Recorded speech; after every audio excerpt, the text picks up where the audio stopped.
22 to 23. Don't take advantage of the poor or cheat them in court. The Lord is their defender, and what you do to them, He will do to you. This is do not make friends with people with bad traits.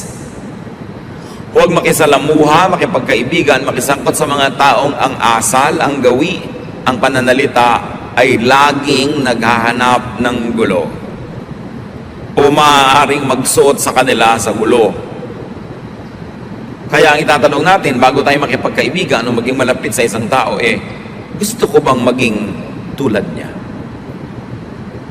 Kung siya ay palababag, palaaway, lagi nalang may nagagalit sa kanya, di syempre, yung mga galit na yun, tatamaan ka rin kung lagi kang malapit sa kanya. Don't make friends with people who are prone to get into fights, into trouble. Dahil madadamay at madadamay ka. O kung hindi man, baka magiging active pa yung role mo, maging accessory and instrument ka to their violence. Pinipili ang kinakaibigan. Bagamat hindi pinipili ang tinutulungan, maging matulungin ka kahit kanino, maging mahabagin kahit kanino, pero yung makikipagkaibigan ka, makikibarkada ka, pinipili yun. Proverbs 22, 26 to 27, don't guarantee to pay someone else's debt. If you don't have the money, you might lose your bed.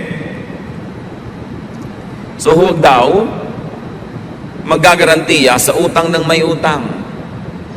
Huwag kang pipirma doon sa linya na nakalagay, garantor. Huwag mong ilalapit ang sino mang mangungutang sa uutangan at sasabihin mo, sige, pagka hindi siya nakabayad, akong bahala sa akin, kamaningel. Sabi, alam mo, baka pati higaan mo mawala sa'yo. Ibig sabihin, hanggang yung kahuli-hulihang ari-arian mo ay mawala pa dahil magbabayad ka sa utang ng pinaggarantihan mo. Special edition number 3, do not be a guarantor. Madalas, pag nalaman mong tama pala yung do not be a guarantor, huli na, sumabit ka na, napahama ka na sa utang ng iba. Unang-una, hindi ka naman Diyos. Paano mo naman malalamang makakabayad itong pinag-garanti mo? So it's presumptuous to be a guarantor. And you might lose all you have, and you might lose including the debtor, kasi siyempre kung yung nangutang na ginarantihan mo ay hindi nagbayad at ikaw napahamak, magkakasira din kayo. Mawawalan ka rin ng kaibigan, so nawalan ka pa ng ari-arian at kabuhayan. Be wise. Pero may magtatanong, paano po kung maawain ako o talagang gusto kong tumulong? Okay, be a guarantor, but be ready to pay. Huwag ka magtaka pag hindi siya nakabayad at ikaw nagbayad. Huwag sasama ang loob mo kung ikaw magbabayad. Maghanda ka ng pambayad. So you should be ready financially, emotionally, and mentally to pay because you are a guarantor. Meanwhile, if you are not ready to pay with your own money, to suffer for somebody else's debt, then don't be a guarantor. Magtatampo po, magagalit siya. Mamaya naman, pag hindi siya nakabayad, ikaw naman ang magtatampo at magagalit, di ba? Panapanahon lang, di hayaan mo na lang siya magtampo. Kaysa ikaw. Ikaw yung nawalan dahil sa utang niya. Kung bakit naman talaga yung mga nangungutang, ang kasunod na sakit niyan, amnesia. Alam niyo, pwede yung ipagpagawa ng monumento sa plaza ng inyong bayan, yung nangungutang na nagbabayad. Konti yun Mas marami hindi nagbabayad. Mas marami nililimot. At huwag kang magkakamaling maningil, magagalit. So kitang-kita mo na hirap na ako, naniningil ka pa, sa'yo pagalit. 99.99% ng nangungutang ganyan. Ayaw magbayad. Magagamit ng credit card, lustay ng lustay, tapos ayaw bayaran.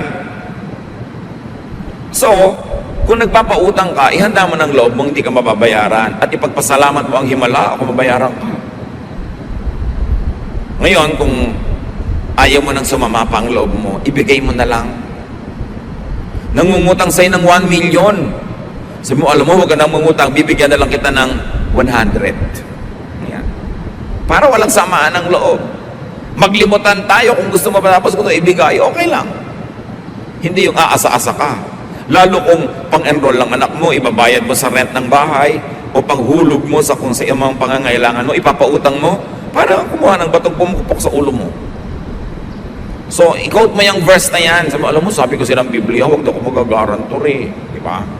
Dahil mahal ka ng Bible, kaya ka pinoprotect. Pang-apat, nakarunungan. Proverbs 22:29. If you do your job well, you will work for a ruler and never be a slave. Siyempre, iba naman kung yaya ka ng prinsipe at iba naman kung yaya ka ng isa kung sinong kapwa mo rin ng mga maralita. Diba? Yan ang tinatawag na alila ng alipin. Hindi yun masama.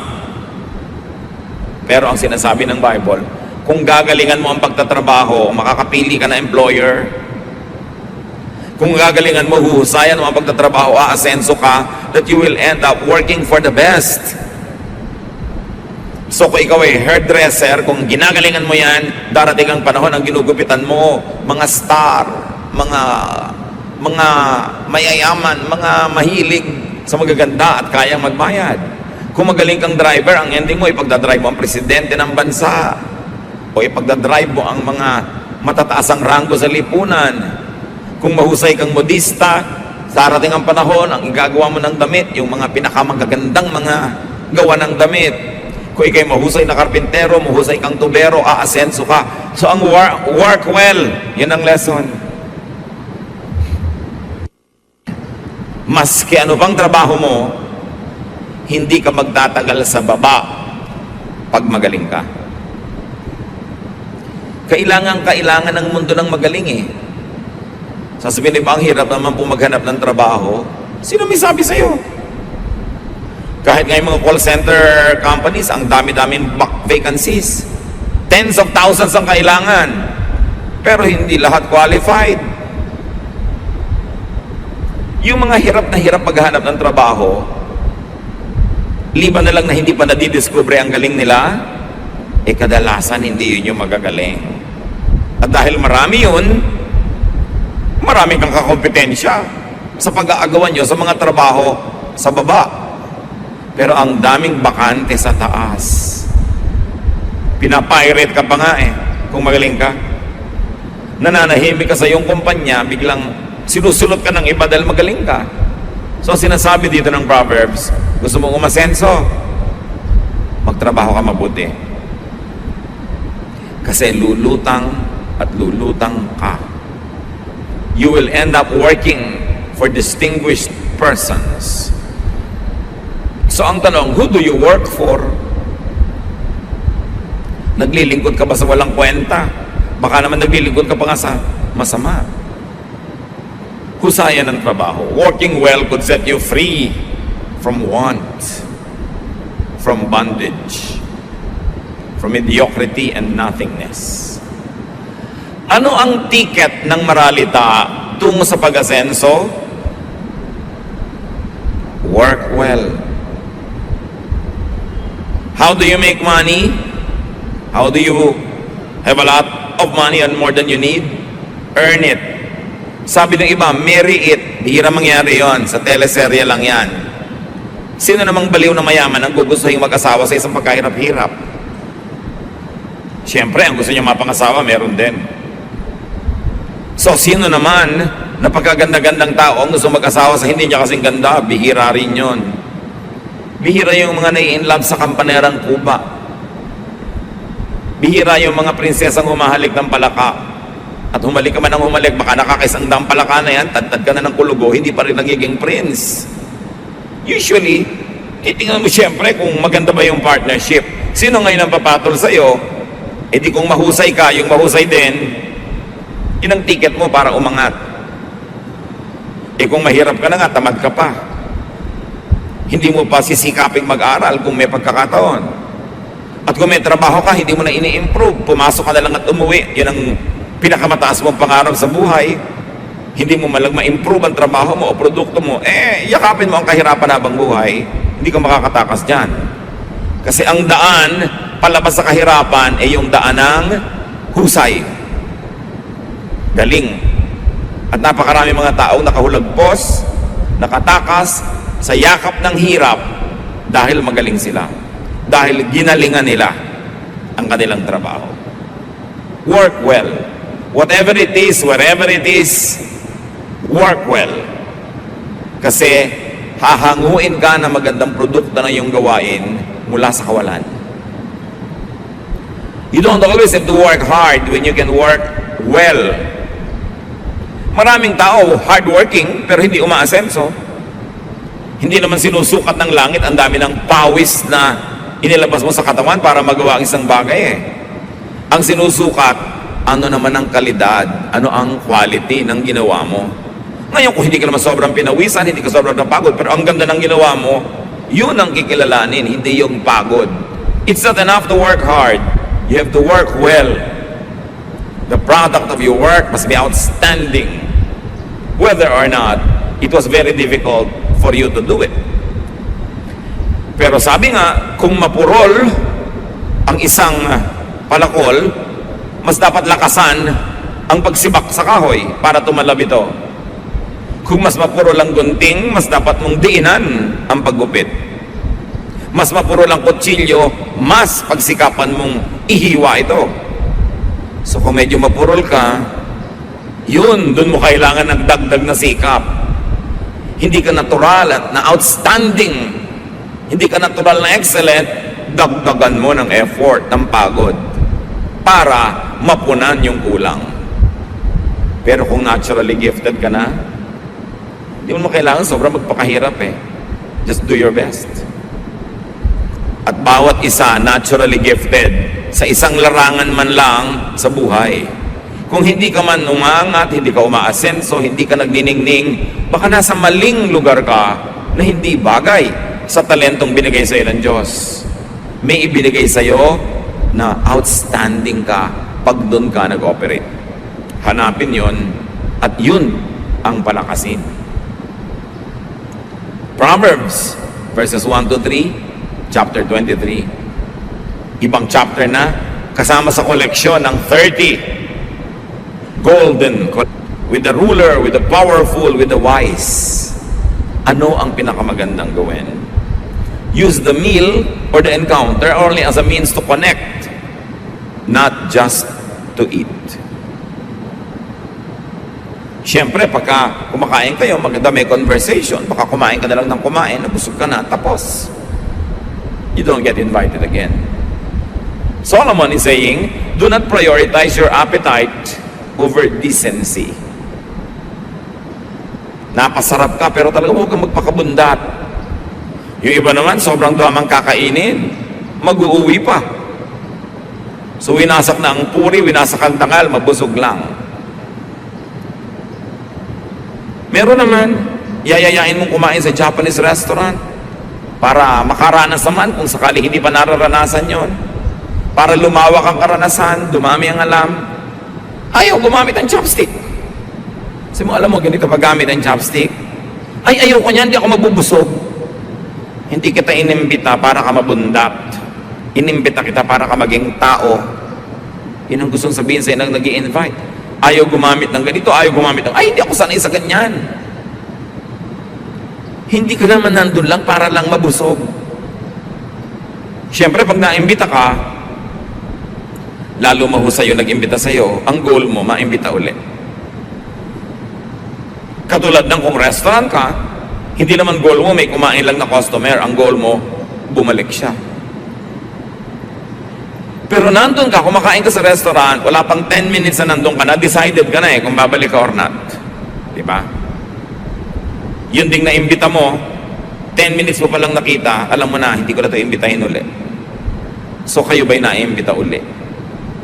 Lalo ng mga taong may saysay.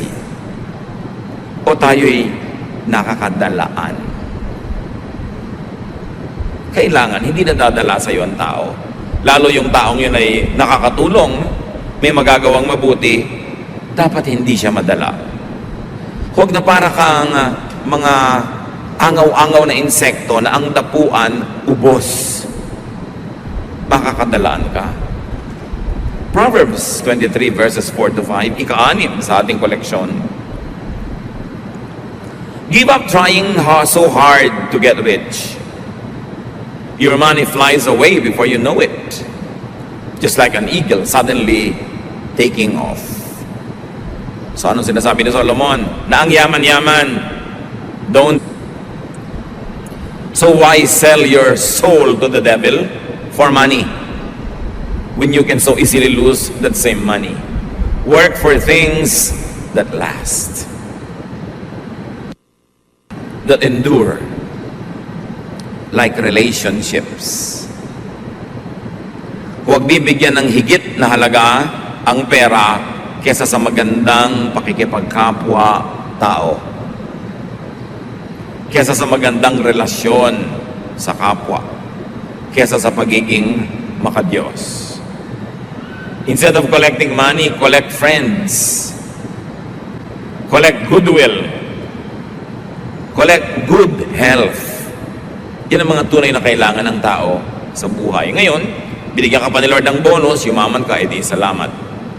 Kita niyo si Solomon, ang runong-runong talaga. Nung pinapili ng Diyos ko, ano man ang gusto niyang ibigay sa kanya ng Diyos at ipagkakaloob naman, ang pinili niya, wisdom. Hindi pera. Pero dahil natuwa ang Diyos sa kanya, hiningi niya wisdom, pati pera binigay. Pero pera, hihingin mo, ibigay man yan, kaya mo bang i-maintain? Kaya mo bang ingatan? Kaya mo bang paramihin? Proverbs 23, 6 to 8.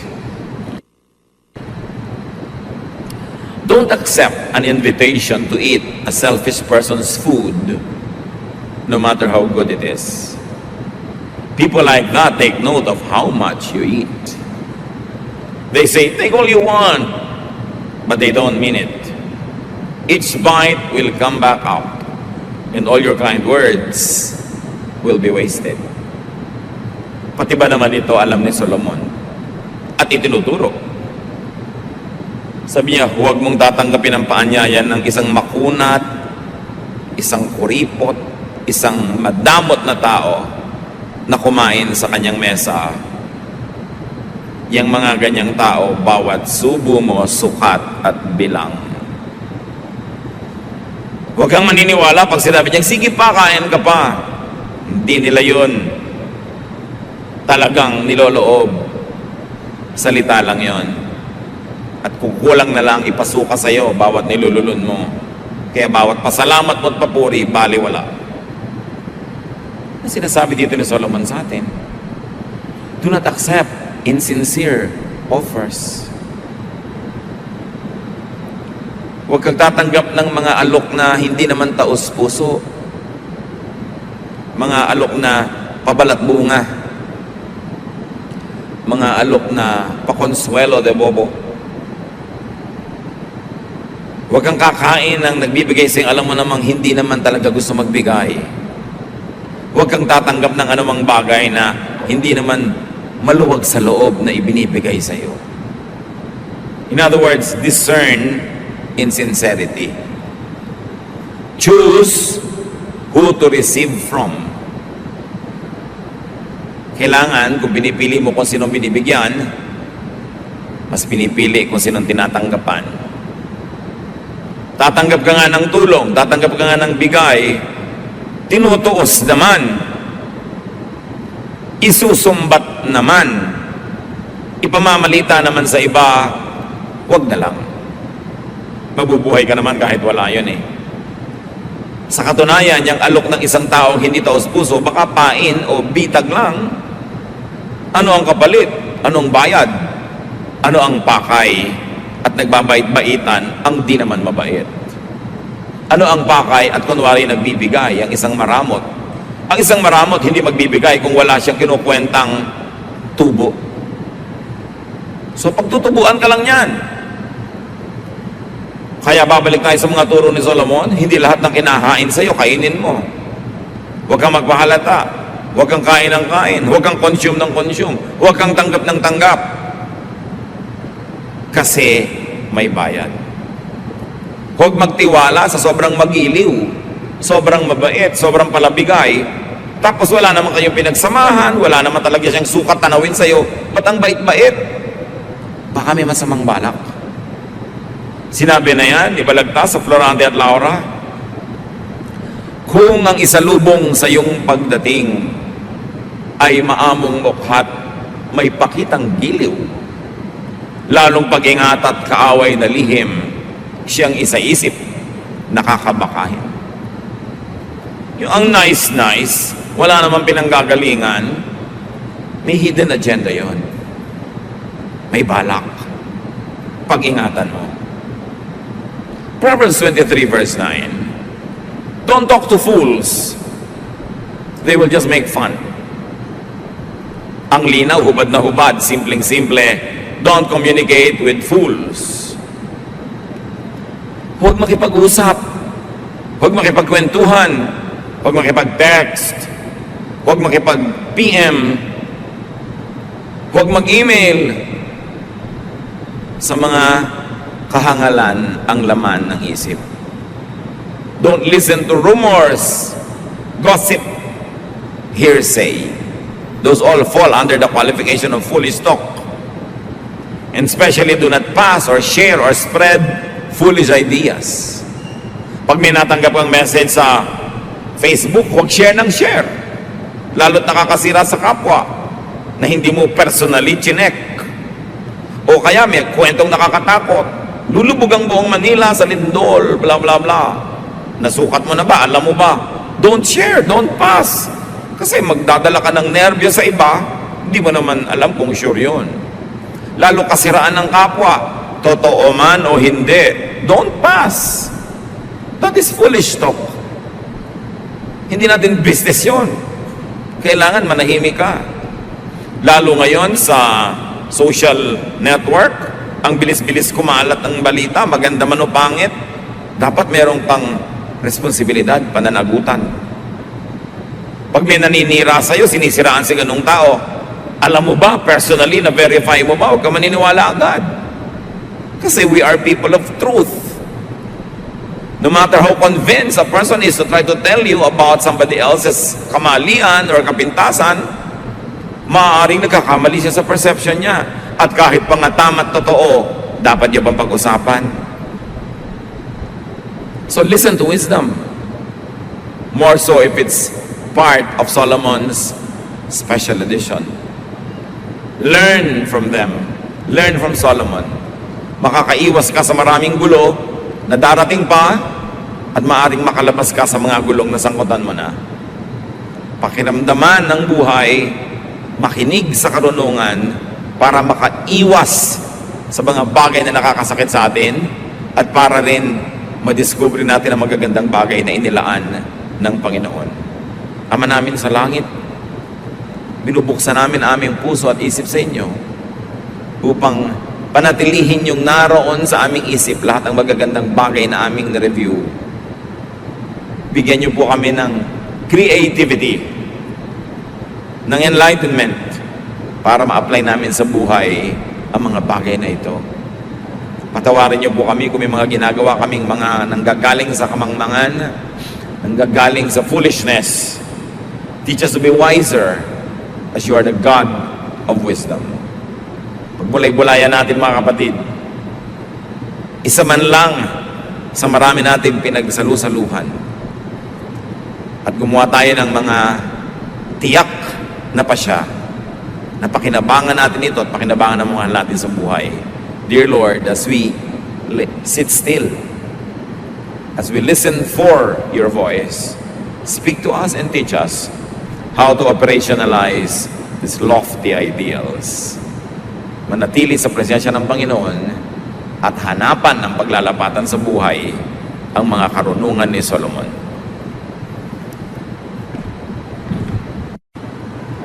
Indeed, the Lord has done many wonderful things, and one of that is that God has given Solomon extreme and excellent wisdom. Wisdom that was not useful only to himself, but to everyone else around him and even to us today. Wisdom is precious, lalo na kung special edition. And in fact, among the Proverbs, Solomon has a very special edition. 30 Proverbs that he said are very special that people should keep in their hearts. And now we're going to discuss some of them as we have discussed kanina ang first worship service yung iba. At sa susunod na worship service sa Miyerkules, yung pangatlo. This is a three-part message on the special collection of Solomonic wisdom. Ang pamagat ng pag-aaral natin ngayon, Solomonic Wisdom, Special Edition, actually part 2 of 3 parts. Thank you, Lord, for Solomon's wisdom. Thank you for everyone around him that helped him improve his wisdom. And now we thank you for the privilege of partaking of that wisdom. Patawarin niyo po kami sa mga kasalanan namin, sa mga maruruming pag-iisip, sa maruruming salita, sa pananakit ng kapwa, sa mga pagbibintang, sa mga pagkukulang namin sa aming mga tungkulin, sa aming mga personal na paglabag sa iyong mga utos. Pakalinisin niyo kami, Panginoon. Cleanse us with the blood of Jesus. Enable us to rise above ourselves and meet with you in a higher level of consciousness, of spirituality. And we ask you, Father, to give us a simple message coming from the wisdom that you have given to Solomon and to the people that he also learned from. And may you give us the wisdom to apply this in daily life. Lead us, teach us, empower us to understand the power of your truth. At nawa, Panginoon, ang iyong mga salita maging kagamutan, kalakasan ng aming katawan, ng aming isip, ng aming emosyon, at ng espiritu. Patahimikin niyo pong loob namin, payapain niyo kami, ano man ang pwedeng gumulo sa amin, at ang inyong pagpapala maghari sa dakong ito, lalong-lalo sa bawat puso ng narito ngayon. Bless us, Father, with your truth. We seek you, thanking you in the name of Jesus, your Son, our Lord and Savior. Amen. We shall be reading from Proverbs 22, this time from verses 17 to 21, a very important prelude to the many Proverbs that Solomon called special. Here are some sayings of people with wisdom, so listen carefully as I teach. You will be glad that you know these sayings and can recite them. I am teaching them today so that you may trust the Lord. I have written 30 sayings filled with sound advice. You can trust them completely to give you the right words for those in charge of you.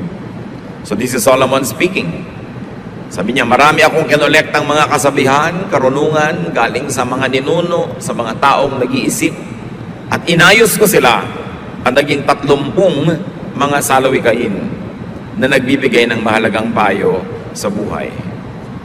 These are sayings of people arranged and expounded by Solomon. So why Solomon listened to others?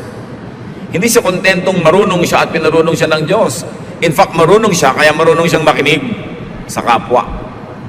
Why Solomon collected and edited the Proverbs which we now enjoy. Immediately, meron siya agad tinuturo sa atin, mga kapatid. Learn from others. Learn from Proverbs. Mga salawikain, kasabihan ng matatanda dahil marami na silang natutunan sa buhay. And so what do we do with wisdom? Especially collective wisdom of a people? Hear, contextualize, and apply other people's wisdom to you. It's important to hear. And why hear? Because there are many things that compete for our attention. Pag narinig natin ang karunungan ng iba, pwede na nating maiwasan ang pagkakamaling nagawa nila. Marami naman mga tatao kaya lang natututo dahil nagkakamali. Through trial and error, mostly through errors, people learn. Kaya pag may edad na ang tao, marami na naging pagkakamali. O marami na siyang napanood, naobserbahan na pagkakamali ng iba. And when you learn from them, you avoid committing the same mistakes. Nakakatipid kang magbayad ng matrikula. Nakakatipid kang mahirapan at masaktan. Kaya mahalagang nakikinig. Then you contextualize. Lalo karunungan ng ibang tao, ibang panahon, ibang lugar, ibang kultura, hindi naman buong-buo mong lululunin at i-apply sa iyong buhay, kailangan ibinabagay mo sa iyong buhay, sa iyong kondisyon, sa iyong kalagayan. That's why you put the entire truth in your context. You frame it with your reality, and then you apply it to benefit from it, not to suffer. Meron kasi mga karunungan na pag in-apply mo naman sa buhay mo, nagsasuffer ka, it's disadvantageous to you, then it is a misapplication. Because the words of God are given so that we might be free, we might be happy, fruitful, godly, and comfortable. Then what do you do with what you hear and contextualize? You apply it. Therefore you move. Hearing must end in moving. Moving your body, moving your life, moving your direction. At ang kauna-unahan sa ating ngayong pag-uusapan, Proverbs 23:12, listen to instruction and do your best to learn. Tatanungin mo ba naman si Solomon na marunong kung ano ang dapat mong gawin? Siyempre, ang unang niya sabihin sa iyo, lanan sa kapwa na hindi mo naiintindihan, i-judge mo agad na mali. Ang problema mo lang pala, makitid lang ang utak mo, hindi kasya yung maraming kaalaman. But because of this narrow-mindedness, you demonize those who are in a higher level of thinking. Kaya pagkamang mga tao, kadalasan, malupit din. Mapanghusga. Kaya dapat aral ng aral. Proverbs 23:13-14. Don't fail to correct your children. You won't kill them by being firm, and it may even save their lives. Huwag na huwag daw pababayaan ang pagtutuwid sa mga bata, lalo sa kanilang mga kalikuan. Correct children. Bakit turo ni Solomon at ang mga matatanda na gumawa ng mga salawikayang inayos niya na dapat laging ituwid ang bata? Because most of the time, liko ang bata kesa tuwid. The tendency for children is to be wrong more than to be right. Proverbs 22:15, all children are foolish, but firm correction will make them change. Hindi mo kailangan turuan ang bata magsinungaling, may iimbento niya yon. Hindi mo siya kailangan turuan maging makasarili, may iimbento niya yon. Hindi mo siya tuturuan manakit ng kapwa-bata, mangagaw ng kinakain ng kapwa-bata. Likas sa fallen human nature. Kaya habang maaga, itinutuwid agad ang liko. Kesa sa katandaan na, kalakihan yung liko, mahirap nang ituwid. But of course, it must be a correction. Hindi yung hampas ka lang ng hampas, palo ka lang ng palo, nagsasalita ka lang ng masakit. Dahil hindi naman maitutuwid yung ganun, mga pagkakamali ng maling approach. So, correction won't harm children. In fact, non-correction is what could kill them. Pag kulang tayo sa pagtutuwid sa mga bata, maaari ang mga bata lalo pang mapahamak. Hindi yung kawawa naman yung bata, ayaw mong turuan, ayaw mong disiplinahin, ayaw mo pagalitan. You must correct children on time. Preferably before an error is committed. Para alam na niya, pag kinukomit niya yun, conscious siya that is committing an error, and therefore, malilimitahan ang kanyang paggawa nun. Or if it's already committed, immediately after an offense. Kaya nga ang sabi ng MRTCB, kailangan lagi ang gabay at patnubay ng magulang. Dahil pagka hindi tayo nagbigay ng patnubay, di ba? Programa ay rated PG. Patnubay at gabay ng magulang ay kailangan sa mga batang manonood. O ganon. So anak, makakapanood ka ng mga hindi totoo. Yung mga lumilipad dyan, hindi totoo yan. Fantasy lang.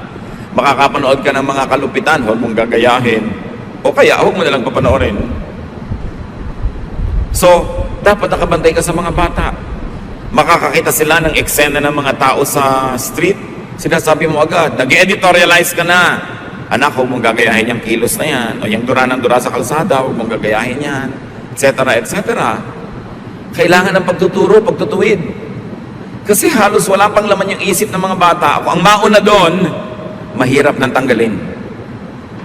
Kaya pag may pumapasok na mali, alis na agad dyan, nilalagyan mo.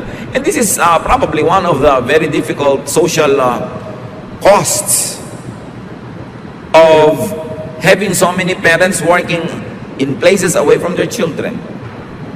naiintindihan natin, kailangan mabuhay, kailangan mag-survive, pero dapat merong kahalili, may mga substitute ang parents, nagtuturo sa mga bata. Mahirap naman kasi magturo. Mas madaling pabayaan na lang. Pero anong sabi ni Balagtas sa Florante at Laura? Sa taguring bunso't likong pagmamahal, ang isinasama ng batay, nunukal. Ano pa yung nunukal? Bubukal. Yun ang ibig sabihin nun. Gagaling doon ang kasama ng bata. Ang iba marahil sa kapabayaan ng dapat magturong tamad na magulang. Masipag dapat ang magulang mag-correct. Proverbs 23:15-16, My children, if you show good sense, I will be happy. And if you are truthful, I will really be glad. So yun ang itinuturo ng magulang sa anak. Pag gumawa ka anak ng mali, I will be sad. Kung gusto mo lamang maging first honor, nag-cheat ka, I will be sad. I will not be glad na naging honor student ka pero nag-cheat ka. Values. And we should reward children's goodness with recognition, with approval. At the same time, there should be enough punishment for badness para alam ng bata kung saan siya tatayo. Pag kinalakihan na ng bata ang paggawa ng tama, kahit later on, hindi mo na bantayan, hindi mo na laging paalalahanan, likas na sa kanya ang pag-ibig sa tama at pagkamuhi sa mali. Pero pag napabayaan, the first 4 up to 7 years, ang hirap bawiin ang mga maling natutunan niya. Proverbs 23:17-18, pangatlong wisdom ni Solomon sa koleksyon. Don't be jealous of sinners, but always honor the Lord. Then you will truly have hope for the future. Ba't sinabi yan? Kasi maraming taong naiinggit, nananaghili, nagsiselos sa mga masasama. Bakit? Lalo ko yung kasamaan ay nagbibigay ng pera. Kung ang masamang gawa ay nagpapasikat sa tao o nagbibigay sa kanya ng mapagkakakitaan, katanyagan, kapangyarihan, pwedeng mainggit yung taong hindi gumagawa ng masama sa gumagawa ng masama. Lalo't parang may premyo pa ang paggawa ng masama. Pero ang lesson from Solomon, do not envy bad people. Do not envy people who do bad deeds. Though they seem prosperous for a while, though they seem powerful or they seem to be having a good time, they will have their day in God's court. At ang paggawa ng mali, kahit nagkakamal ka ng pera, kahit napakaraming parang benepisyo, may araw din na ito ay itutuwid. Jealousy and envy could lead to sin. What ka sin? The sin of imitation. Pag tinuruan mong sarili mo at hinayaan mo sarili mong naiinggit sa maling gawa ng kapwa, hindi mo mapapansin, mamaya ginagawa mo na rin yun sa kagustuhan mong mapasayo din yung napapasa kanya sa paggawa ng mali. Proverbs 24:1-2, don't be jealous of crooks or want to be their friends. All they think about and talk about is violence and cruelty. Sa biglang tingin parang crime pays. Pero no. God is God of justice. Crime will always pay in terms of punishment, but not in terms of rewards. Kung may rewards man, pansamantala lang yan, panandalian. Kaya mga kapatid, kung nakikita nyo na yung gumagawa ng masama, parang umaasenso pa, sa paggawa nyo ng mabuti, kayo pa to kumisang hindi napapansin, kayo to hindi umaasenso, do not regret being good. Hindi dapat pagsisihan ang pagiging mabuti dahil para nyo nang sinabing mali ang Diyos. Huwag magsisi. Minsan may ginawa ka ng mabuti, hindi tumanaw ng utang na loob, huwag mong pagsisihan. Diyos ang naglilista ng mga pautang mo at siya ang maniningil para sa iyo o siya ang magpupuno o magbabayad nun. Huwag magsisisi. Ang pinagsisisihan yung paggawa ng masama. Hindi kahit kailanman yung pagtulong, kahit yung tinulungan mo walang kwenta.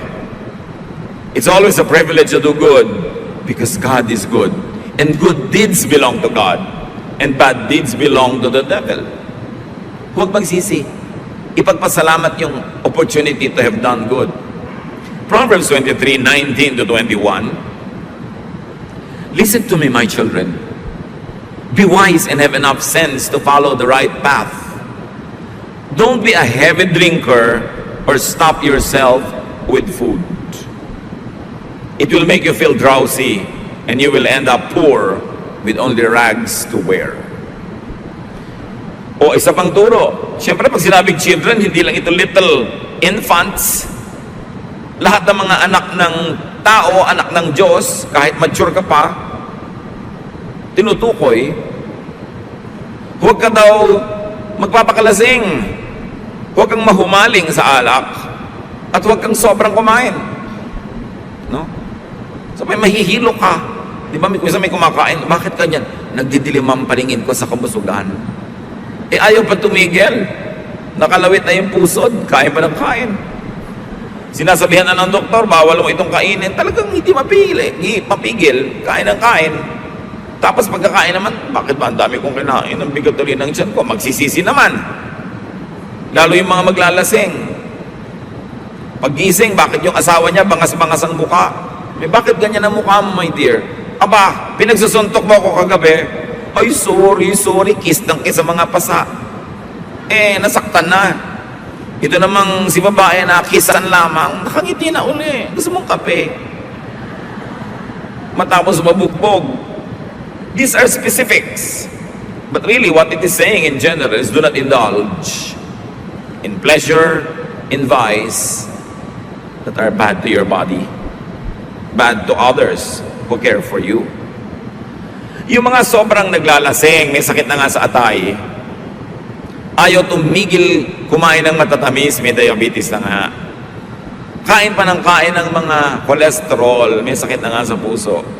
Alam nyo ba na hindi lang kayo nagiging unkind sa sarili nyo? Kasi kung gusto niyo lang mamatay, sana namatay na lang kayo. Instantly, dead. Tapos nakalibing na kayo. Hindi Magkakasakit kayo. Gagastahan. Aalagaan. Mahal magkasakit at mahal din namang mamatay.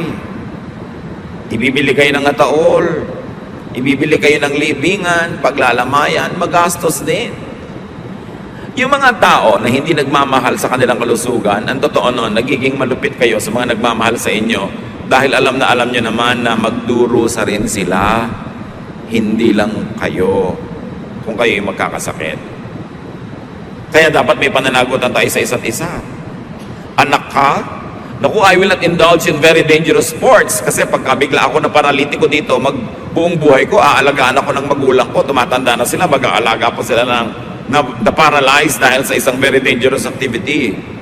Hindi ako mag-i-indulge in drugs. Pag nahuli ako, nakulong ako, matanda na yung magulang ko, impis mabigyan ko ng ginawa, siya wala pa yung dadalaw sa akin sa kulungan. O mag-iingat ako sa kalusugan ko kasi pag namatay ako bigla, kawawa naman tong asawa ko, siya magpapalaki ng mga anak namin mag-isa. Alam nyo, inaalagaan ng katawan, hindi lang dahil mahal mo ang sarili mo, dahil mahal mo yung mga taong umaasa sa'yo. Pananagutan yan ng matitinong tao. So ano ang paalala dito ni Solomon? Restrain yourself. Magpigil. Anything that you love, desire, and covet could be your master. Ang hinahangad mo, ginugusto, hinahabol-habol, magiging Panginoon mo yan. Kaya tiyakin mo unang-una na hindi yan alak, hindi yan drugs, hindi yan nakakasama sa iyong katawan dahil marami rin namang madadamay kung magkasakit ka. Panglima, sa collection na ito na very special, verses 22 to 25, bili na naman sa mga anak. Pay attention to your father and don't neglect your mother when she grows old. Invest in truth and wisdom, discipline and good sense, and don't part with them. Make your father truly happy by living right and showing sound judgment. Make your parents proud, especially your mother. Kabilin-bilinan ni Solomon na pinarunong ng Diyos. Pansinin mo ang itinuturo sa ng ama at huwag na huwag mong papabayaan ang iyong ina sa kanyang pagtanda. Kailangan gumugol ka mamuhunan ka sa karunungan, sa disiplina, sa katinoan, at huwag na huwag kang wawalay sa tamang daan. Pasayahin mo ang iyong ama sa pamamagitan ng matinong pamumuhay. Hayaan mong ikarangal ka na yung mga magulang, lalong-lalo ng iyong ina. Bakit ng ina? Kasi siyempre napakasakit ang puso ng ina kung may ginagawang kaaliwas-wasan ng kanyang anak. Nakakahiya halimbawa, masakit, walang magandang bunga, nasasaktan ng magulang. Again, pananagutan natin sa mga nagmamahal sa atin na magpakatino. Be a good son or a good daughter. Sa Old Testament kasi madalas ang kausap lang lalaki, pero siyempre kung son, kasama din yung daughter doon. Hindi nilang ina-address specifically. Anong bilin mga anak? Make your parents happy and proud because of your good behavior. Yung huwag kang gumawa ng ikahihiya nila. Kahit hindi ka nahihiya, sila nahihiya, di nasasaktan sila. Isinasaalang-alang yon. At mahigpit na bilin, hindi lang sa verse na ito, maraming verses. Take care of your parents when they grow old. Huwag na huwag kalilimutan na alagaan ng magulang, lalo't matanda na sila. You take care of life's transitions. And the transitions of life is during infancy and old age. Kaya tuloy-tuloy ang sibilisasyon, ang kabihasnan, dahil may mga ipinapanganak na bata. Pero kung hindi ba sila inalagaan, lalaki sila? Inalagaan kasi. And there's always an unwritten contract na ang mga batang inalagaan, na palaki, sila naman ang mag-aalaga sa mga magulang nila hanggang ihatid nila sa huling hantungan at humarap na ang mga magulang sa Diyos pagdating ng panahon. From generation to generation to generation, that has been the norm. Mature people take care of the young, and then when the mature people become very old, the young who have become now mature take care of them. Panapanahon, walang sisira sa usapan. Bawat henerasyon tutupad sa ganitong arrangement. And this is how humanity and civilization goes on. Proverbs 23, 26 to 28. My son, pay close attention and gladly follow my example. Tatay ang nagsasalita sa anak na lalaki.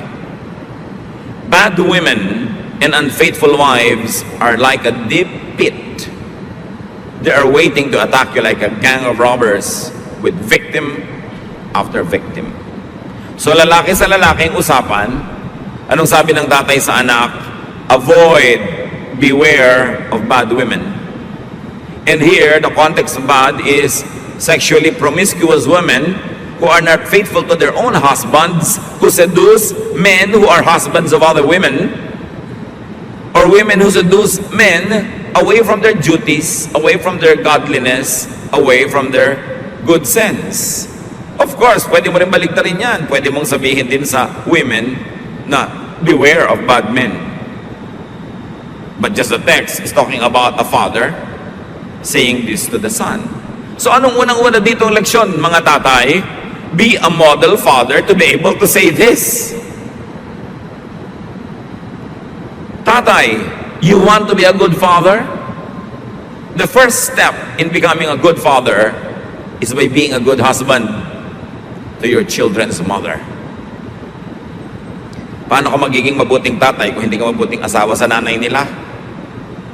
Kung sira ang relasyon nyo, maapektuhan din ang pagiging tatay mo. At bakit babae na naman dito ang pinag-initan? Because in the context of the verses, we find the women who are temptresses. So the verses is talking about women who seduce married men, who destroy their personal holiness in the homes of these married men. And the message is, pay attention to this, especially men. Why avoid temptresses? Bakit dapat iwasan ang mga babaeng tukso? Kasi naiiba ang utak ng lalaki pag nadadarang na at nalalapit sa tukso. More than women. And this is a biological truth. PsychologyToday.com, in the article, The Physiology and Endocrinology of Sexual Arousal, says, listen very well, when the mind and the body are in the state of sexual arousal, the prefrontal cortex, sometimes called the cerebral cortex, which is responsible for higher level cognitive functions like reasoning, is shut down. Pagka daw, ang isip ng isang lalaki ay dumating na sa level ng sexual arousal, nagising na ang kanyang damdamin, napukaw na ang kanyang pagnanasa, nagsasara ang cerebral cortex na pinanggagalingan ng katwiran. So yung ako ang iyong konsyensya, sarado. Yung mali ang gagawin mo, magkakasakit ka, sarado yon. Magugulo ang iyong asawa, sarado. Baka mahuli ka, sarado. Pag dumating ka na sa level na natukso ka na, sarado na ang utak. Wala nang gustong gawin kundi ituloy ang nasimulan. And to continue to quote, sexual temptation is not a battle between the pleasure center and the rational part of the mind. The rational part, when the person is already aroused, is already dead. It's not even fighting. So kung tayo'y lumululo ng pagkain at may dalawang tubo na pinupuntahan yung ating lalamunan, isa patungo sa lungs na hindi dapat pasukan ng pagkain, at isa patungo sa sikmura na dapat puntahan ng pagkain, pag ngumunguya ka na, nalalaman na ng lalamunan mong may lululunin kang pagkain, nagsasara yung glottis, a muscular flap, na sumasara doon sa mga butas patungo sa lungs para yung kinakain mo ay huwag magpunta ron at tumuloy sa sikmura. Pero kung kumakain ka, tawa ka ng tawa, daldal ka ng daldal, nalilito yung lalamunan mo, kaya kung isang paglulun mo, yung kanin tumutuloy sa lungs. Iuubo mo ngayon hanggang lumabas sa yung ilong. Naranasan nyo na yan? Kasi nalilito yung lalamunan. Kaya kung lululun, huwag dumaldal, huwag tumawa ng tumawa dahil may nakakamatay. Ang isang Kennedy namatay sa dining table dahil dyan may nalulun. Hindi lumabas, nag-choke, hindi nakahinga. Eh kung isang hita ng manok yung nilunok nyo, parang talagang hindi kayo makakahinga. Ganon din yung utak. Yung pinanggagalingan ng katwiran, katinuan, kahusayan, karunungan, yung cerebral cortex, pag dumating sa level ang lalaki na natukso na arouse, sarado na yung utak. Pag natukso, nadarang, na arouse, sarado na yan, madilim na ang isip. Wala na yung gustong gawin, kundi parausin ang lagnat, tapusin ang nasimulan na pagnanasa. At pag natapos na lang yon, tsaka uli bumubukas yung utak. So sabihin, ba't ko ba ito nagawa? Magsisisi ngayon. Hanggang sa susunod na panahong matukso ulitan na naman. Kasi sabihin ng asawa, 7 beses mo na akong iniwan. So 7 beses na pala nagsara yung cerebral cortex. Ngayon mga kalalakihan, huwag ang cerebral cortex ang sisihin. Kung sabihin kasi nagsara na yung cerebral cortex ko. Mrs., ano sasabihin nyo? Bakit ka nagpadarang? Hindi pa naman sasara yan kung hindi ka darang eh. Ba't ka lumapit? Ba't ka nagpatukso? Hindi yan sasara mag-isa. Sasara lang pag natukso ka na. So dapat hindi ka nagpapatukso. Kaya ang payo dito sa Proverbs, avoid. Huwag yung lumayo ka kung natukso ka na, yakap-yakap ka na, tsaka ka palalayo. Walang gumaganon. Lumayo ka sa simula. Kaya huwag mong kakantahin yung tukso, layuan mo ako. Ba't ka lalayo ng tukso? Gusto kang ng kapitan. Ikaw ang lalayo dyan. Anong payo? Lumayo. So pag may nagsasabing natukso kasi ako, nagkamali ako, kasi lumapit ka. Kasi hinayaan mong matukso ka. Beyond the power of your mind. It is important to understand that. Kahit yung mga ganyan, yung mga mechanics, hindi in-explain sa atin ng Proverbs, alam nila yung methodology of temptation. Kaya kailangan huwag lalapit kahit sa simula pa lang. Pag may nakita ka nakabukas sa pinto at may nakalabas na tuhod at kakaway-kaway, isara mo yung pinto, ipitin mo ang tuhod. Hindi sisilipin mo kung sino yung nasa loob, mamaya papasok ka na, tuloy-tuloy na yun. Proverbs 23, 29 to 35, who is always in trouble? Who argues and fights? Who has cuts and bruises? whose eyes are red, everyone who stays up late just having one more drink. Don't even look at what that colorful stuff bubbling up in the glass. It goes down so easily, but later it bites like a poisonous snake. You will see weird things and your mind will play tricks on you. You will feel tossed about like someone trying to sleep on a ship in a storm. You will be bruised all over without even remembering how it all happened. And you will lie awake asking, when will morning come so I can drink some more? Ano ang babala dito ni Solomon? Sino daw ba yung nasusugatan, nahihilo, naglalaro ang guni-guni? E di yung mga naglalasing. Sinong napapahamak? Yung nagkakanta puyat-puyat para just one more shot, one more drink.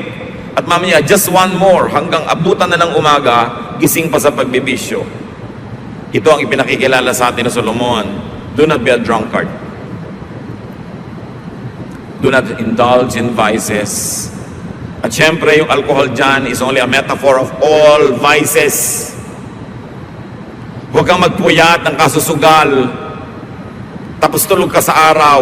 Pagising mo alas 3 na, alas 4 ng hapon, maghahanap ka na naman ulit ng sugalan. Huwag nagpapakalasing-lasing hanggang gabi, tapos matutulog mong umaga, hindi makapagtrabaho. Pag umagabi na ulit, hanapan na naman ng iinumin o drugs. Do not start a vice. Bihirang nagsisimula ng bisyo ang nakakatakas. Do not get led and controlled by a vice. You must be a free man or a woman, not addicted to anything, even food, even wine, even a habit, because the people of God must be free. Free only to serve God. So because of his vice, a man demeans and hurts and destroys himself and his loved ones as well. Nakakakita ka na ang titinong mga tao pag nalasing na, mukhang basura, mukhang basahan. Mga matitinong mga babae na ngayong nagkanda talo sa kasino ay mukha ng basahan. Dapat hindi ganun. Huwag magpapaalipin. And if this habit runs in the family, as many habits are, cut it and stop it in your generation. Kung lahi kayo ng mga babaero, putulin mo na sa panahon mo para huwag mo nang maipasa sa iyong anak. Kung lahi kayo ng mga lasinggero, lahi ng mga nambibisyo, lahi ng mga nambubugbog ng asawa, stop it in your generation.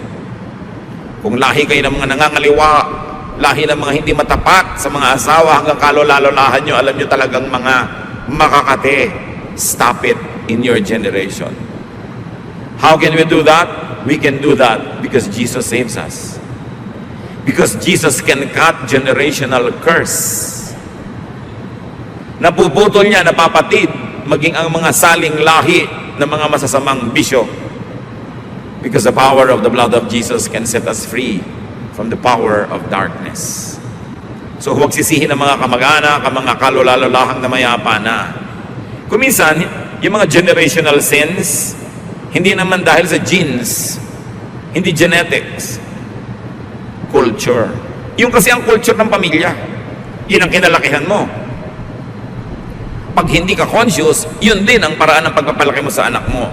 Kaya kailangan conscious. Lalo sa generation nyo, nakakilala kayo sa Panginoon, nagkaroon ng bagong buhay sa Panginoon, dapat putulin ang mga bisyo ng mga saling lahi so that you will begin a new generation, a godly generation in your bloodline. Proverbs 24, 3-4. Use wisdom and understanding to establish your home. Let good sense fill the rooms with priceless treasures. Pag gumagawa kayo ng bahay, anong plano ng mag-asawa? Architectural plan, muebles, motif, color. Pero sabi ni Solomon, build your home and your home life on the foundation of wisdom. Imbes ang isipin yung mag-asawa, yung bahay, ang isipin ninyo is yung tahanan, yung home. Anong ilalagay natin? Anong ipupundar natin? At sabi ni Solomon, magpundar kayo, punuin niyo ang bawat kwarto, bawat bahagi ng inyong tahanan ng karunungan. Let wisdom fill and decorate your home. So ano dapat ang nasa bahay? Hindi naman masama na may magagandang gamit. Okay lang yan kung afford nyo. May mga sasakyan kayo para maginhawa. Pero hindi dapat mawawala intelligent discussions. Lumalaki dapat ang mga bata na pag magkakasabay kayong kumakain o kayo nagpapahinga, seated together, matatalino ang pinag-uusapan. Katalinuhan.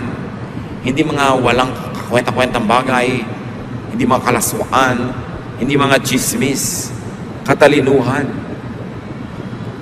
Yung sabi mo sa lola mo, Lola, ano po ang scientific family name ng mushroom? Ano po ang scientific family name ng ganito? Ng mga kabuti. Sabi naman ng lola mo, anak, Heterobasidiomycetidae. Naks. Galing naman ni lola, no? Hindi yung, hindi ko alam yung mga bagay na yan. Paglaki mo, malalaman mo rin yan. Kailangan na sasagot. There must be wit, tasteful humor. The family can watch intelligent films. Even entertaining films are okay, but good taste. And there's always sound counsel available. Avoid needless pain. Maximize your chances at happiness and wholeness, even that of your family. Ama namin, patuloy niyo po kaming turuan kung paano pa namin ilalapat sa buhay ang mga karunungan ito. Paano kami iiwas na mahulog sa tukso, sa bisyo? Paano kami bubuo ng tahanang matalino, matiwasay, maunlad? At ganon din, pamayanan, bayan, ng mga mulat ang isip. Kapakipakinabang at hindi pabigat sa kapwa.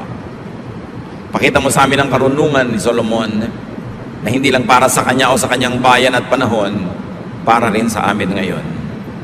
Forgive us in areas of our lives where we are foolish. Allow us, encourage and empower us to be wise, to be wiser, to be wisest. Sa ilang saglit na katahimikan, pagbulay-bulayan natin ito mga kapatid at hanapan ng paglalapatan sa ating mga buhay.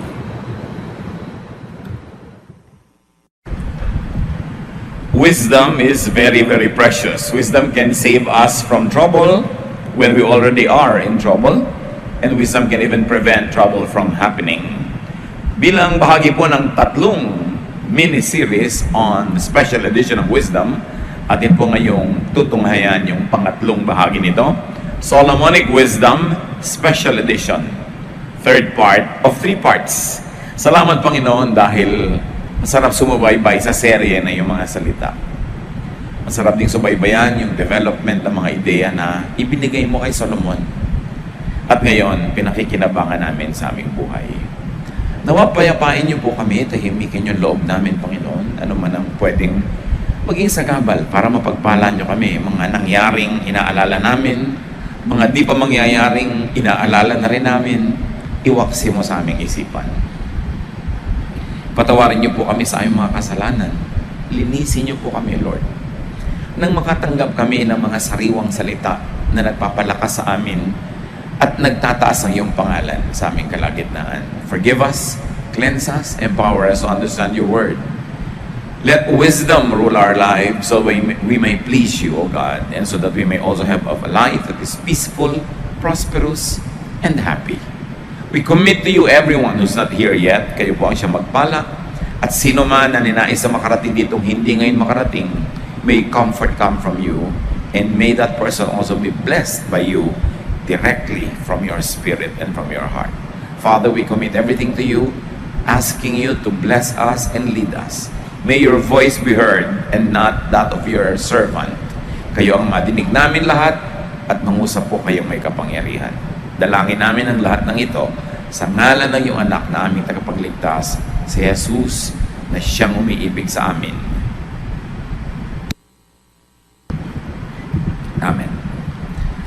Proverbs 22, yan po ang ating pasimula sa 3 chapters ng Proverbs kung saan nakakalat yung special edition ng mga karunungan na gusto ni Solomon na bigyan natin ng special na pansin.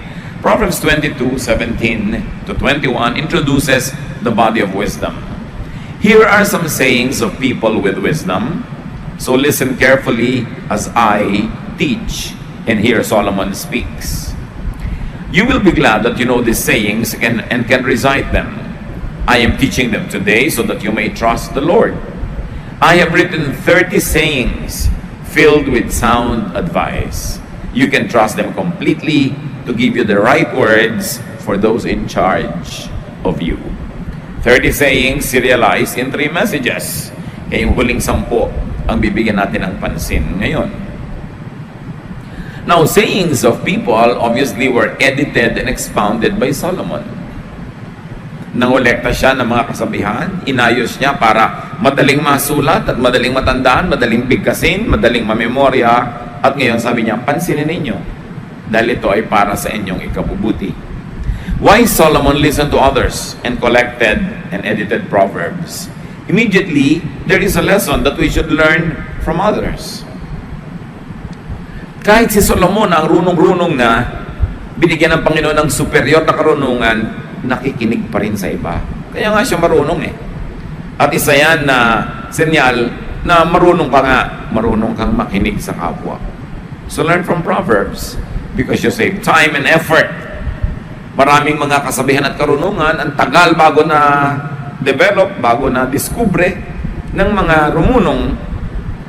Pero kung makikinig tayo sa kanila, nakatipid tayo ng oras, maging ng mga posibleng sakit sa buhay, hirap, dahil natuto na tayo without experiencing it the hard way. Ang taong marunong at magiging mas marunong pa ay mahilig makinig sa kapwa. Pero siyempre, pinipili kung sinong papakinggan. And of course, you hear, contextualize, and apply other people's wisdom in your life. Why do we say hear? Because it takes a lot of effort to listen. To be quiet enough to hear the other person's voice and not yours. Then you contextualize. Iba ang buhay niya, iba ang buhay mo. Yung buhay ni Solomon, buhay ng mga taong unang nakarinig ng kanyang karunungan ay hindi kamukha ng buhay natin ngayon. So may gagawin kang adjustment. You adapt. You suit to your reality the wisdom that you hear. Kaya kung minsan, ang organized religion can be perceived as oppressive is because many people simply apply to their lives everything they see in the Bible without considering the differences in time, in location, in culture, in the context of the listeners of the Word of God then and the Word of God being heard by people now. Siyempre, may mga cultural changes, may mga legal changes, at ang lahat ng yan isinasaalang-alang mo in applying God's Word to your life. Hindi hubad na hubad, buong buo, i-apply mo. Kahit ang nagiging bunga, pagdurusa, kalupitan, o kaya nalalayo ka pa nga lalo sa Diyos dahil iba na yung pamaraan ng pamumuhay. At dito nagkakaiba-iba ng opinion ng maraming mga nagbabasa ng Biblia. Paano nila i-apply? Paano mo i-apply sa buhay mo ngayon? You live in a metropolitan and a cosmopolitan area. Yung mga katuruan at kaugalian ng mga tao na nasa mga liblib na mga villages who lived 2, 3, 4,000 years ago. Siyempre, merong adjustment na kailangan gawin. Proverbs 23 verse 12. Learn and listen to instruction and do your best to learn. So main lesson agad is to learn. We never stop learning. You never get to a point in your life when you say, I know everything. At kahit nalaman mo na ang lahat ng bagay tungkol sa isang discipline or school of thought, nagkaedad ka naman, may naiba sa buhay mo, may ibang yung point of view, you relearn. And you have to readjust. You learn always. Never stop. And of course, learning involves a lot of effort. Mahirap yatang matuto, mas madaling huwag na lang matuto. But in the long run, mas mahirap yung hindi ka natuto kasi malaking ibabayad mo sa kamangmangan. Pagdurusa, nawawalan ka ng opportunities, at minsan mali-mali ang iyong ginagawa. Learning involves unlearning. Pag sobra kang traditional, sobra kang conservative, mahirap matuto. Kasi kung ano yung nauna sa utak mo, ayaw mo nang paalisin kahit may meron ka nang pwedeng ipalit. Kung ano yung naunang korte, ayaw mo nang i-adjust, gusto mo yun na lang lagi. Yun nga ang ibig sabihin ng conservative eh. They conserve. So pag masyado kang conservative, even in spirituality, usually ang nagiging ending, nagiging masungit ka, nagiging unnecessarily unhappy ka. You make other people unhappy also. You become miserable. Kasi conserve ka ng conserve ng isang karunungan or isang interpretation ng karunungan na dapat ay ina-adjust mo dahil lumalaki yung utak mo, nagkakaroon ka ng edad, nagkakaroon ka ng maraming experiences. Hindi napakalaking virtue na maging conservative. Kailangan progressive. Yung looking forward ka, moving forward, hindi laging backward. Katulad halimbawa, gusto mo conservative music, so laging gusto mo piniplay 50s, 60s, not so bad. Pero ang dami pang magagandang music na nakalikha mo lang no, na hindi mo papakinabangan kung ayaw mo man lang buksan yung isip mo sa mga naging bagong mga creation. At hindi lang yon, wala na makapag-enjoy pagkasama ka kasi yun na lang laging gusto mong patugtugin at pakinggan at galit ka o ginadjudge mo yung iba naman ang music ang gusto. Malaking baggage yung maging masyadong conservative. There is an advantage in being conservative to the point na hindi ka kung saan na lang dali ng hangin. Meron kang anchor, hindi ka masyadong madaling maiba, hindi ka masyadong madaling mabola, madaya. Pero malaki rin ang disadvantage kung dapat ka nang mag-adapt ay hindi mo pa ginagawa because you are conservative. Effort and learning. Learning involves adjustment to new realities and to renewed realities. So go with and go after learners and seekers. Pag naghahanap tayo ng mga kabarkada, kaibigan, sasamahan, hanapin mo yung marunong matuto, mahilig mag-aral, yung asenso ang utak mo pagkasama mo sila. Parang 5 minutes mo lang makausap, tumalino ka na. E paano kung 1 hour? Hindi yung ang tagal mong kausap, walang dadagdag sa'yo, baka may nabawas pa nga. Importanteng pinipili ang sinasamahan. And then sa Proverbs 24, maraming koleksyon ng wisdom na inilagay si Solomon. Verses 5 to 6. Wisdom brings strength, and knowledge gives power. Battles are won by listening to advice and making a lot of plans. Here, Solomon puts a lot of premium to wisdom. Wisdom, of course, is knowledge applied the right way. Bago ka magkaroon ng wisdom, knowledge muna. And your knowledge, when applied the right way, when framed the right way to benefit you, to glorify God, to turn you into a better person, it becomes wisdom. Sabi niya, alam niyo ang mga gera na papanalunan sa strategy, hindi sa lakas ng muscle, hindi sa dami ng tao, hindi sa lakas ng mga armas, sa strategy, sa planning. So sabi niya, ang tunay na mananalo sa mga digmaan, physical digmaan yan, o emotional, o mental warfare yan, o spiritual warfare, ang magwawagi dyan yung may wisdom. So strength comes from wisdom. Bali, wala yung 10 mga malalaking katawan na wala namang utak. Matatalo rin yun at the end of the day. Ngayon, malakas ka na, may utak ka pa, edi ang laki ng advantage. But between the two, unahin ang wisdom. Real strength is not only physical, it is mental. Pag magaling ka magplano, kahit konti lang ang gamit mo, konti lang ang resources mo, mas marami ka ma-achieve kesa doon sa ang daming resources pero sabog-sabog ang utak, burara mag-isip, maraming wastage. Thought can move bodies and other physical objects. Pag naiisip mo, napapagalaw mo, hindi naman yung telekinesis kundi pag naisip kasi ng tao, na-achieve If it is thinkable, then it is achievable. Sabi nga ng iba. So, laging pag-iisip, pagpaplano. Get advisors. Listen to advice. Hindi pwedeng alam mo na lahat. Pag may area na may mas magaling na tao doon, hingin mo yung payo niya. And always have a plan. Paano ko tatapusin ang high school ko ng 4 years or 3.5. Paano ko gagawin yung aking gustong mangyari sa buhay ko? Okay, gusto kong umasenso. Paano? I must have a plan. Because if I don't have a plan, it is a dream. Don't dream. Plan. Plan, of course, has a timeline. Ano dapat ang ginagawa ko sa ganitong oras? By this time, ano dapat ang na-achieve ko na? Para masusukat mo kung nakakarating ka ba, lumalapit ka ba doon sa goal mo o hindi. Sabi nga nila, if you fail to plan, you plan to fail. Actually, hindi nagpaplano, may plano. Plano niyang mabigo.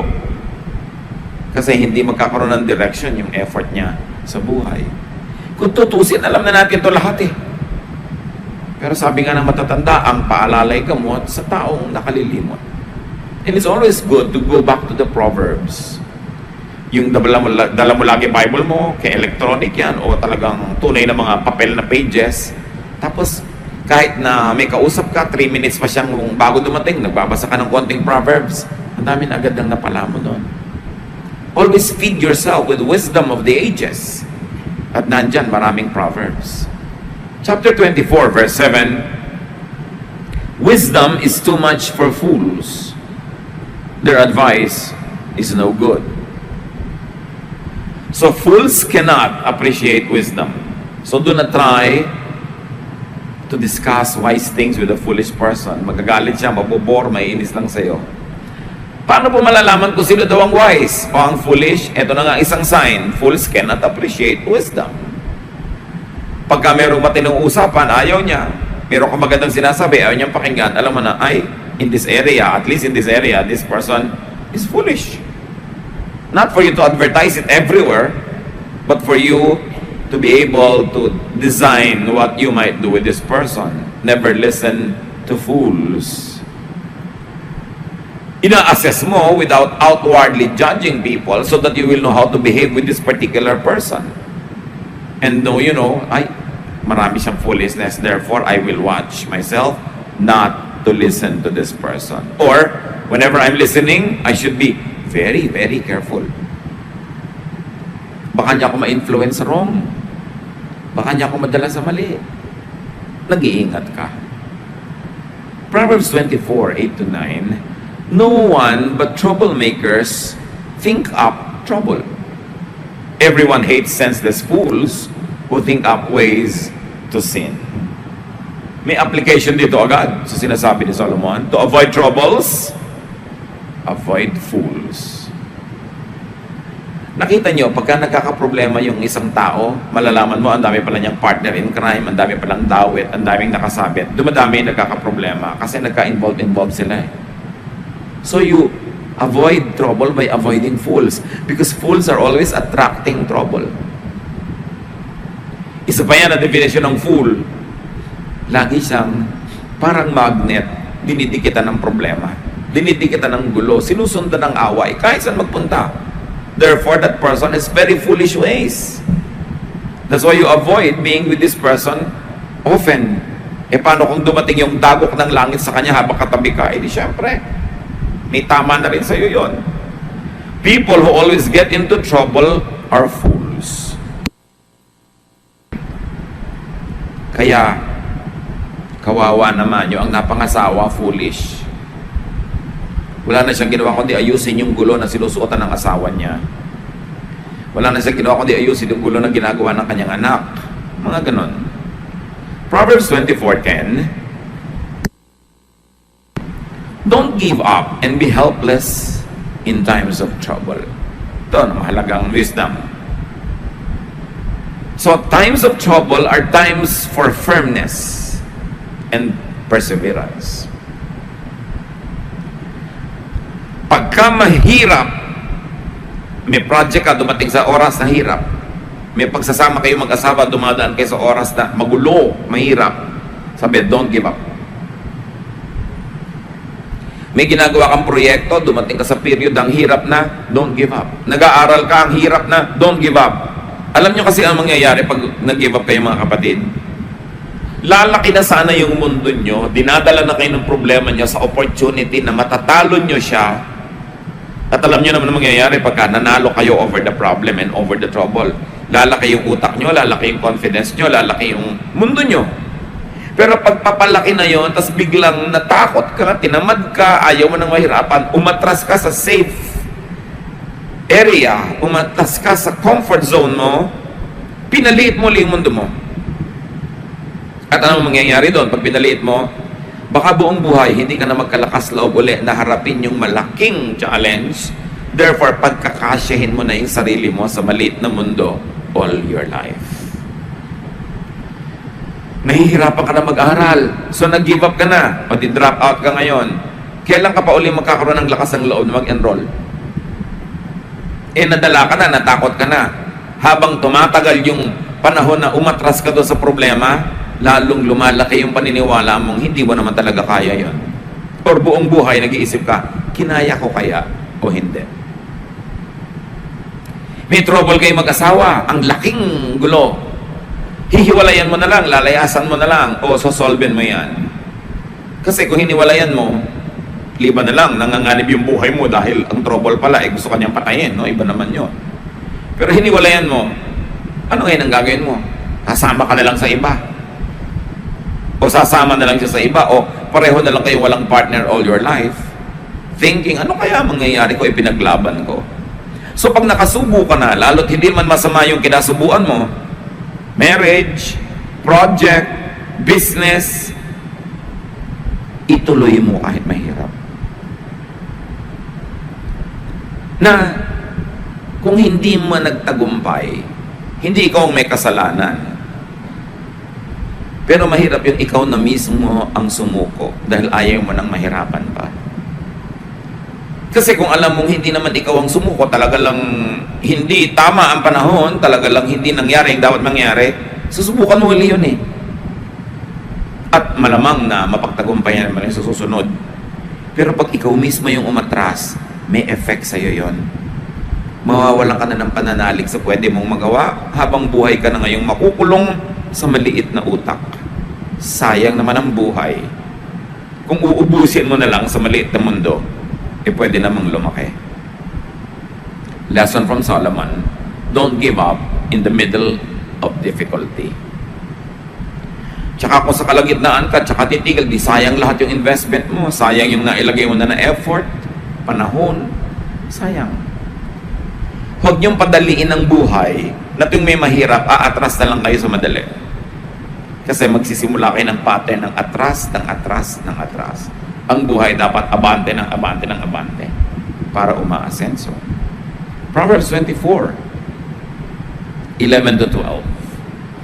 Don't fail to rescue those who are doomed to die. Don't say, I don't know it. God can read your mind. He watches each of us and knows our thoughts. And God will pay us back for what we do. Ano daw ang huwag na huwag gagawin? Huwag umiwas tumulong sa isang taong nanganganib ang buhay. In fact, rescue those who are in danger of dying. Why? Because life is most precious. God is life. God is the bigger giver of life. And therefore, life must be saved as much as possible. Iba naman siyempre kung may gusto kang iligtas pero sa pagliligtas mo ay mamamatay ka rin o maraming mamamatay, doon ka mag-iisip kung dapat mo bang gawin or not. Pero yung hindi mo naman ikamamatay, halimbawa,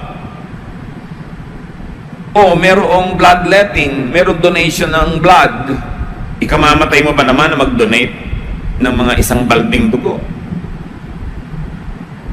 Gusto mo isang galon na lang, isang pint, hindi mo naman ikamamatay yung regular na idinodonate, ba't di ka mag-donate?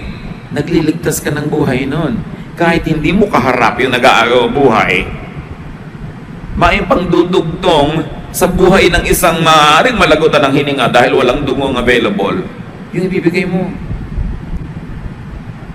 Isipin mo, isang tao, imbes na matay na ngayon, dahil na-donatean mo yun ng dugo, na buhay pa ng 25 years, 10 years, o kahit 3 days, Napakahalaga ng bawat sandali kung ikaw yung taong mayroong nagbuhay na gusto mong pahabain. So mahalaga tumutulong tayo. Yung nagpapadala ka ng mga donation mo sa mga nasasalanta. Hindi mo alam, simpleng kumot can save somebody sa kanyang ginaw na kung hindi siya nakumutan, nagkaroon pa siya ng pneumonia at kinamatay pa niya. You can never tell. Ba't Satan sinasabi, huwag kayong magmamangmangan, alam ng Diyos ang iniisip nyo. At dahil siyang nagbigay ng buhay, pinagpapala niya ang sino mang nagdudugtong ng buhay, kanino man. Mas hindi mo kilala, mas hindi mo mahal, mas heroic. Mas wala kang mapapakinabang sa paghaba ng buhay niya, mas nakaluluwalhati sa Diyos. Napakahalaga ng buhay. Marami tayong pwede magawa para pahabain ang buhay ng tao. Kumisan, simpleng-simpleng tinulungan mo na mag-enroll, hindi mo alam, pinahaba mo ang buhay dahil hindi ba meron nga hindi nakakapag-enroll, nagpapakamatay. So tinulungan mo lang pala sana makapag-enroll, humaba yung buhay ng tao. Alam niyo yung mga bunga ng ating mga tulong, hindi naman natin alam lahat ang nagiging bunga eh. Pero alam ng Diyos. At sa palagay niyo, yung Diyos na marunong mag-compute, marunong magsuma, hahayaan niya na hindi niya kayo gantimpalaan sa tamang ginagawa. Always be in the giving mode. Konting-konti lang dapat sa panahon ng tao na siya ay nasa receiving mode. Pag siya sobrang mahina, pag siya sobrang may sakit, pag talagang laki pa mga bagay sa paligid niya para hindi siya makakilos. Pero ito yung kaya natin, we can give. It's important. Proverbs 24, 13 to 14. Honey is good for you, my children, and it tastes sweet. Wisdom is like honey for your life. If you find it, your future is bright. Nung araw naman kasi ang pinakamasarap ng kilala nilang kainin, honey. At masarap naman talaga yan hanggang ngayon. Pero ano man ang equivalent ng honey sa inyong buhay, sabi ni Solomon, parang wisdom yon. Kung paano nyo hinahanap-hanap, at kung paano kayo nasasarapan, ganun dapat ang gawin yung paghahanap sa wisdom dahil masarap maging wise. Find and enjoy honey or wisdom. May kausap ka, ang hanap mo, karunungan niya. Meron kang a-attenda ng mga event, ang hanap-hanap mo, anong matututunan ko dito? Anong matadagdag sa isip ko? Anong karunungan ang magpapaganda sa buhay ko? Sabi, kailangan mong hanapin lagi yan. Kung saan ka rumurunong, kung saan lumalaki yung isip mo, dun ka maglagi. Ikabubuti mo yun. Verses 15 to 16. Don't be a cruel person who attack. Ayan, kakagawa. Diba? Huwag ganun. Alam ng Panginoon yung laman ng ating puso. At ito, ang linaw ng sinabi, the Lord will find out and be unhappy. Then He will stop being angry with them. Kaya, nagkakaganon yung masama dahil nagagalit sa kanila ang Diyos. Pero sabi, pag pinagtawanan mo, pag ipinagbunyi mo ang kanilang mga hirap, mawawala yung galit ng Diyos sa kanila. Anong ibig sabihin? Di titigilan na ng Diyos yung pagdisiplina sa kanila. Ano nang ipagsasaya mo? Dilulungkot ka na naman, mainggit ka na naman, magagalit ka na naman. So be wise. Don't celebrate people's fall. God ruins people because He's angry with them. And God's anger will be wiped away when God sees that you celebrate the suffering even of evil people. Proverbs 19 to 20. Don't let evil people worry you or make you jealous. They will soon be gone like the flame of a lamp that burns out. Nararanasan niyo na ba yung kumisan, mga kapatid? Sana hindi. Yung naiinggit ka sa masama. May gumagawa ng mali, tapos para umaasenso, sumisikat, yumayaman. And then naiinggit ka, nagsiselos ka. Ang bunga nun, mamaya gusto mo na rin gawin yung ginagawa niyang mali. So, mapapasama ang iyong kalagayan. Alam ng Diyos ang nangyayari. Ang mga gumagawa ng mali, mabibisto yan. Be sure that your sin will find you out. That's what the verses of Scripture say. God is not mocked. Whatever a man sows, he shall reap. So do not problematize or envy bad people. Ang problemahin mo, sarili mo, ang asikasuhin mo, magpakatino, magpakaayos. At huwag mo rin gawing business mo na ikaw magparusa sa iba. God knows what to do. Be good. Don't return evil for evil. God knows His business, and God is God of justice. And finally, sa collection, Proverbs 24, 21 to 22, my children, you must respect the Lord and the King. And you must not make friends with anyone who rebels against either of them. Who knows what sudden disaster the Lord or a ruler might bring? Ayaw na ayaw ng Diyos ng rebelliousness kaya sa Kanya o sa Kanyang mga piniling mga namamahala.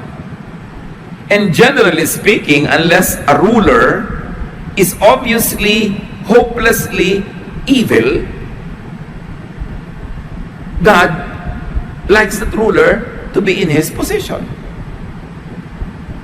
Kasi kaya naman ng Diyos alisin yan kung ayaw na niya. So ang sabi dito, mga anak, tiyakin nyo lang na iginagalang nyo ang Diyos at ang hari. Wala na tayong hari ngayon, so ano yon? Figures of authority. Employers, superiors, leaders. So ganun, make sure that you respect the Lord and your leaders. And you must not make friends with anyone who rebels against any of either God or the leader. Okay, hindi naman ikaw yung nagre-rebel, pero nakikipagkaibigan ka, nagko-cooperate ka doon sa nagre-rebel, damay ka rin. Sabi niya, alam mo ba kung anong pwedeng dilubyo, ang pwedeng datnin ng sino mang lumalaban sa hari o sa Diyos? Hindi mo alam. So, huwag kang maglaro sa ganyang larangan, mapanganib. Huwag kang makikipagsabuatan, huwag kang makikipagtulungan, huwag kang makikipagbulong-bulungan sa mga rebellious people. May parusa yon. Liban na lang yung nire-rebella nila, Diyos na mismo nagsabing rebel against that king because he is obviously, hopelessly, clearly bad. Unless that kind of condition is met, we are to submit to authority. We are submit to those who are on top of us, because if God doesn't want them anymore to be in that position, what is too hard for God? Is it too hard for God to remove them? Sasabi, huwag kang makikipagsabuatan sa mga gustong gumawa ng gulo. Respect those in authority. Do not flaunt your strength or your charisma or your money. Respect those in authority. Pag sinabi mong, bakit siya ang nasa position of authority and not me? Kung gusto ba ng Diyos na ilagay ka doon, mahirap pa lang gawin yun ng Diyos. Nandiyan ka dahil diyan ka dilagay. So, magpakatino. Do not cooperate with rebels. God is usually on the side of those who are in authority unless those in authority are clearly, obviously, terribly bad. Nuggets of wisdom to learn from Solomon. Be wise. Please God. Be happy. And it is in being wise that people find deeper happiness in life. Salamat, Ama, sa mga paalala niyo po sa amin. Salamat po sa mga tagubilin. Turuan niyo kami. Maalala, kahit kalahati man lang itong pinag-aralan ngayon, mabuti kong lahat, pero kahit mading konti, lalong-lalo yung kailangan naming maalala at ma-apply sa buhay namin. Teach us to always remember and apply wisdom in our lives. Pahalagahan namin yung marurunong, inatuturo sa amin. Umiwas kami sa mga foolish people. At huwag kami makikipagsabuatan doon sa mga taong ang pinupuntahan ng buhay nila ay gulo. Teach us, O Lord, to observe this and teach us to be